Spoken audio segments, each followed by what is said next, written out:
Kilikan hati, enak didengar, sejuk di hati.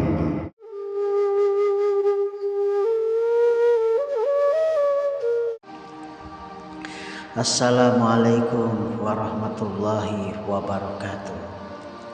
Pendengar Kilikan Hati dimanapun Anda berada yang kami hormati, Alhamdulillahirrabbilalamin. Bersyukur kita kepada Allah Subhanahu wa Ta'ala, Tuhan yang Maha Esa, Pencipta alam semesta. Bersolawat kita sebagai umat akhir zaman kepada Nabi Muhammad SAW dengan mengucapkan Allahumma sholli ala Sayyidina Muhammad wa ala ali Sayyidina Muhammad. Pendengar Kilikan Hati, pada kesempatan kali ini episode yang terakhir mengenai kisah para nabi, kami Kilikan Hati mengucapkan banyak terima kasih atas kesetiaan para pendengar selama ini. Mohon dimaafkan bila ada penyampaian kami yang salah atau keliru dalam penyampaian kisah para nabi. Tak luput kami bersyukur kepada Allah serta mengucapkan banyak terima kasih kepada para pendengar Kilikan Hati atas kritik dan sarannya demi kebaikan channel ini.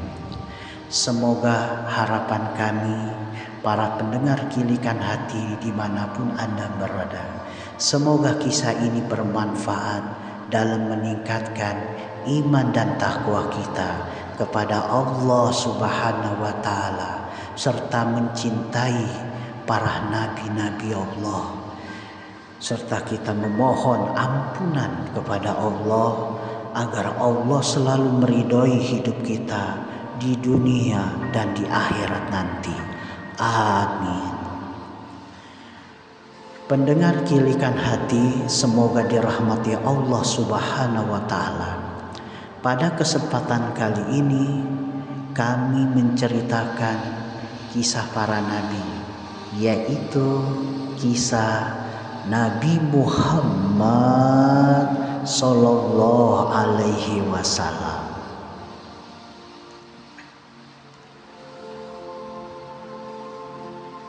Waktu senja yang damai, tepatnya pada hari Senin tanggal 12 Rabiul Awal, yaitu bertepatan tahun gajah, lahirlah ke dunia seorang bayi yang akan menjadi penyempurna akhlak mulia.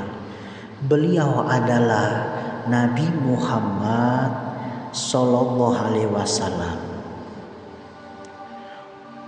cahaya penerang bagi semesta alam.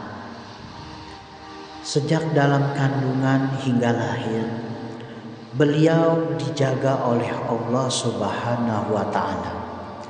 Lahir dalam keadaan yatim, namun Allah Subhanahu wa Ta'ala menjadikan beliau sosok yang paling dicintai, paling jujur, dan paling dapat dipercaya oleh seluruh penduduk Mekah, hingga dijuluki sebagai Al-Amin. Beliau dibesarkan di tengah padang pasir yang luas, diasuh oleh Halimah As-Sa'diyah. Saat berusia sekitar 4 tahun, terjadi peristiwa pembelahan dada beliau, di mana malaikat datang membersihkan hati beliau dari segala sifat buruk dan mengisinya dengan hikmah serta keimanan. Tumbuhlah beliau menjadi pemuda yang sangat sopan, rajin bekerja, dan jauh dari perbuatan jahat maupun maksiat. Beliau tidak pernah menyembah berhala, tidak pernah berbohong, dan tidak pernah menyakiti hati manusia maupun hewan. Menjelang usia 40 tahun, beliau lebih suka menyendiri dan berzikir di Gua Hira. Hingga pada suatu hari, malaikat Jibril datang membawa wahyu pertama. Iqra, bacalah. Saat itulah dimulainya misi besar sebagai nabi dan rasul terakhir. Beliau menyeru manusia untuk menyembah Allah Subhanahu wa Ta'ala dan meninggalkan kebodohan. Meski dihina, dilempar batu, dan diusir, beliau tetap sabar dan penuh kasih sayang. Allah Subhanahu wa Ta'ala berfirman, "Dan kami tidak mengutus engkau melainkan sebagai rahmat bagi seluruh alam." Surah Al-Anbiya ayat 107. Beliau adalah manusia paling penyayang.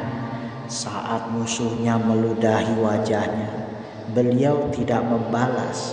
Saat orang jahat memerintahkannya, beliau tetap berbicara lembut. Beliau sangat sayang kepada anak-anak, sangat hormat kepada orang tua, dan sangat perhatian kepada yang miskin. Senyumnya adalah sedekah, dan ucapannya adalah penenang jiwa. Salah satu keistimewaan terbesar beliau adalah perjalanan Isra dan Mi'raj. Dalam suatu malam, beliau diangkat dari Masjidil Haram ke Masjidil Aqsa, lalu naik ke Sidratul Muntaha, bertemu langsung dengan Allah, dan menerima perintah sholat 5 waktu sebagai hadiah terindah untuk umatnya. Masya Allah, meski tubuh beliau telah kembali kepada penciptanya, namun cinta dan ajaran beliau tetap hidup di hati kita selama ini. Ya Allah, berilah kami kekuatan untuk mencintaimu, mencintai Rasulmu, dan meneladani akhlak yang mulia. Salatullah salamullah ala toha Rasulillah. Pendengar Kilikan Hati, dimanapun Anda berada, semoga kisah ini menguatkan kita, meyakini kita untuk selalu meningkatkan iman takwa kita kepada Allah, serta mencintai utusan-utusan Allah. Dan kita semoga rajin dalam mengamalkan sunnah-sunnah Rasulullah SAW dalam mengharap ridhonya Allah Subhanahu wa Ta'ala. Marilah kita berselawat sebagai penutup agar supaya kita selalu diberkahi oleh Allah dunia dan akhirat. Allahumma sholli ala Sayyidina Muhammad wa ala ali Sayyidina Muhammad walhamdulillahi rabbil alamin. Terima kasih, sampai jumpa lagi.